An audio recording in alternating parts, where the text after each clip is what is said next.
Hello, welcome back to Tevil's Treasures. Today I am reconstructing the jewelry that I deconstructed in a separate episode into a wonderful chain and pendant curtain.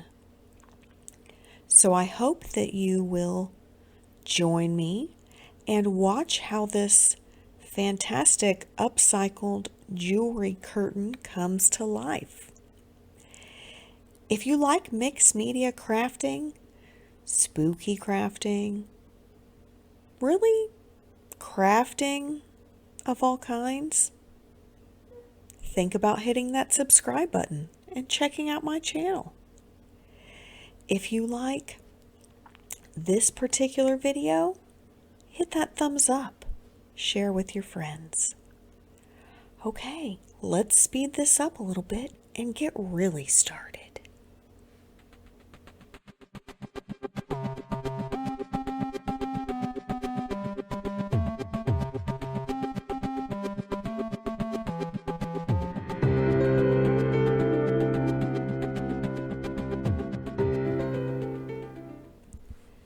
Now, what I did go ahead and leave out of this video is the sheer amount of staring blankly at chain, trying to figure out which to use and where to go.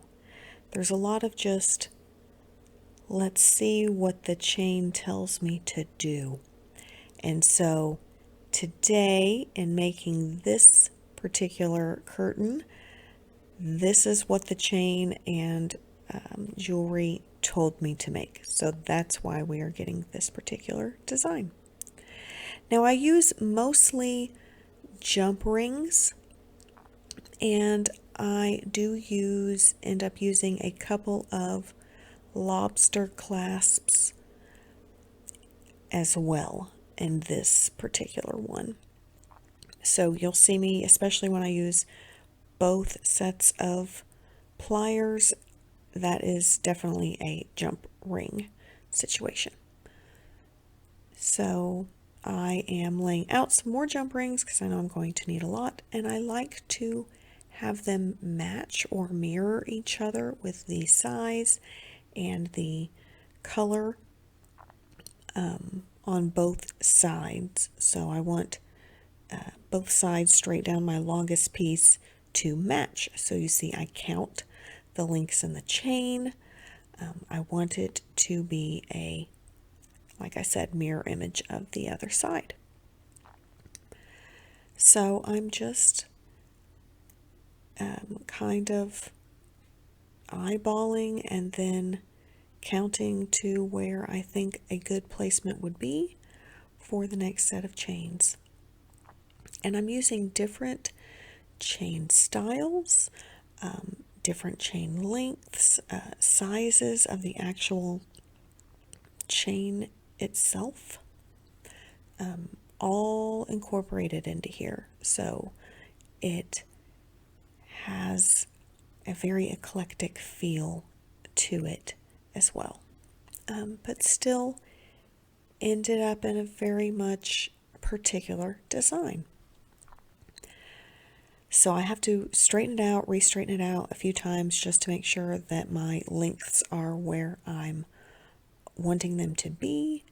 And here I'm going to kind of tidy it up with some shorter pieces on the end. I had some little kind of disco balls with chain on the end, so I incorporated those. And some just shorter pieces of chain that I took off mostly as the length extension off different necklaces. And so I'm securing these now with jump rings again. They're cheap and plenty supply, and I take a lot off of them as I'm taking the jewelry apart. So I usually end up with a lot. And there I got a couple of the little lobster clasps out. The ones that were on that particular chain that I'm using now, they were too big, and so they weren't staying well, and I didn't like how they were hanging on the main chain. Interesting fact, I actually started this video and build with a completely different main chain, and in the process I broke that chain in a way that it was not going to be able to be used. So parts of that chain are incorporated into this new curtain here. So these are some little dangly pendants that I removed from a necklace, and I liked the fact that they all kind of matched each other. There was one that was a little more decorative than the rest, and so of a bigger size, so that's the one that got the middle spot. And then I had the perfect amount to kind of mirror each side with its replica little matching pair, and so I really like how that turned out. These little pieces I got from a bracelet, kind of a stretchy bracelet, and I'm going to give you a close-up shot of the jump ring placement. So you just bend it open, and then you get it around your charm and then around your chain. Close it back up. There you go. Okay, so this is, you can see all the different chain sizes and styles here, and that is what really makes these curtains so unique and beautiful in their own artisticness. So I have a couple more pieces here to put on, and you can kind of see how they match each other. Some of them are slightly different, but they have such a similar feel, and there is at least a matching pair to its little sister pendant on the other side.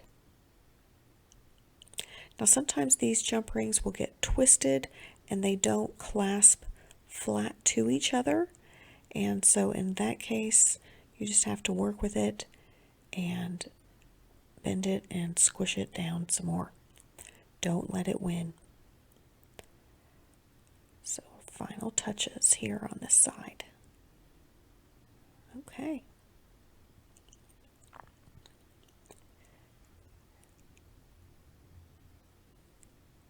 Now getting all of this side taken care of as well. I'm using jump rings for all of the pendants. And if you don't know what a jump ring is, it is just a circle of little metal that is cut, has one slit in it, and you can bend it apart to put other little metal through, and it makes the jump between the pendant and the chain in this case.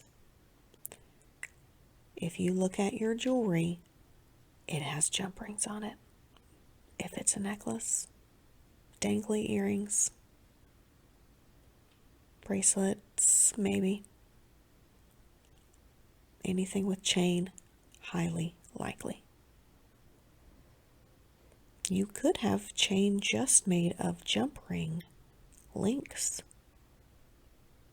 Maybe I will make one. So how do you love this? Is it not fantastic? I think it turned out beautifully. I hope that you can take some jewelry apart and make one of your own.